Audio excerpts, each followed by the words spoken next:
Thanks. You can all hear me, right? Very well. Okay. So thank you very much for hosting me. I'm really glad to have the opportunity to explain some of those words, but also a great colleague, Nancy, who was with us at SUNY Buffalo when we started this direction of research. I want to start by framing the problems that we're dealing with right now. I see myself as an architect. I also see myself as a researcher and also as an educator. So what I'm going to try to do tonight is try to fill those shoes in the lecture. It's important for me to talk about the other two because being an architect may be seemingly straightforward, but I think the other two, as they segue into being an architect, become very interesting.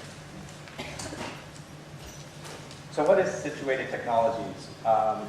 This is a very important part of what this whole lecture is going to be about, and for me, situated technologies remains a term that is trying to frame a certain form of research, a certain form of artistic projection, a certain form of potentially architectural production, which hasn't really been talked about. I mean, in digital architecture, we can easily frame it in a few clear areas of direction. One is software tools, parametric modeling, fabrication, digital fabrication.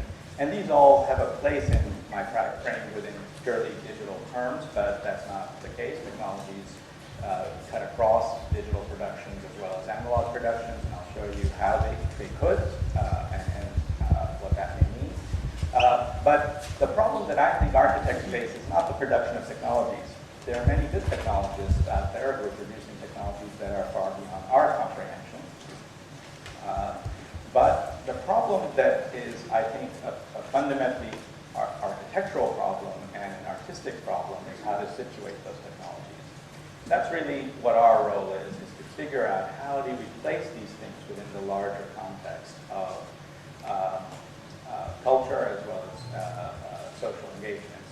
And it's not so easy because they come so quickly, and many people have argued this quite well. They sort of guide cultural production. I'm not a technological determinist, so I don't feel that's the case. I think culture guides technological production, but I think that's an open debate that can be had. So I'm going to talk about how to situate these technologies. You all probably have experienced how quickly things have changed from what your phone was only, let's say, 5 years ago. Your phone was simply a way to call somebody, and maybe it had a camera on it. But now your phone is your email device, your texting and social networking device.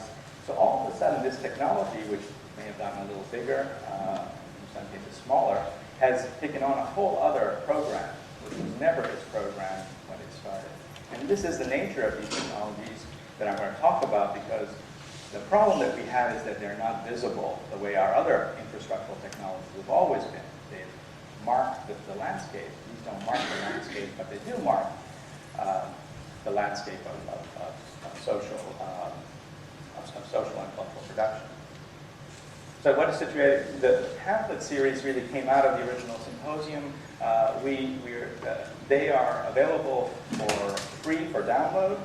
We are much more interested in disseminating ideas at this stage. They framed this whole problem of situated technologies not in how do I make situated technologies, that's a whole other set of issues, but what are the kind of territories that situated technologies could engage, from urban computing to something like community network, to environmental advocacy, to responsive architecture, which I will talk about, to the Internet of Things, when things are talking to each other, to new ideas of what the public is and what public spaces may be. And these are continuing. You can go to situatedtechnologies.net and download them for free, but if you want to order them, they are print on demand, so that's even fun to get them through as a printed copy. So let me start by explaining ubiquitous computing.